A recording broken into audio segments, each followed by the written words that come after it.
Gatkal career academy, Satona road, Selu.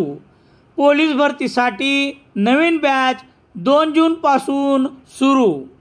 Selu तालुक्यातील googly Dhamangaon येथील बसस्थानक परिसरात स्वतःच्या फायद्यासाठी अवैध दारूची विक्री करणाऱ्या एका 23 वर्षीय तरुणास पोलिसांनी ताब्यात घेऊन देशी दारू भिंगरीच्या बॉटल, किंमत 2100 रुपयाचा मुद्देमाल 13 जून रोजी सकाळी 8:30 वाजता जप्त करण्यात आला आहे.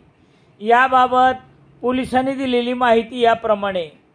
सेलू तालुक्यातील गुगली धामणगाव येथील बसस्थानकावर 13 जून रोजी 8:30 वाजता करण श्रीकृष्ण साळवे वय 23 वर्ष, राहणार देऊळगाव घाट, तालुका सेलू हा बदामी रंगाच्या खताच्या पिशवीत देशी दारू भिंगरीच्या विनापरवाना बेकायदेशीररित्या विक्री करत असताना पोलिसांनी ताब्यात घेऊन 2100 रुपयाचा मुद्देमाल जप्त करण्यात आला आहे.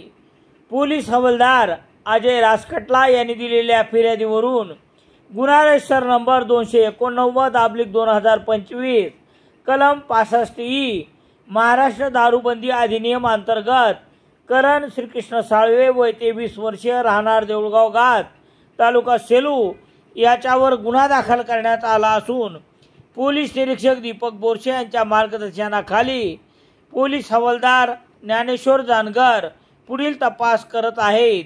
दरम्यान पोलिसांनी मुद्देमाल जप्त करून आरोपीयास ताब्यात घेतले आहे.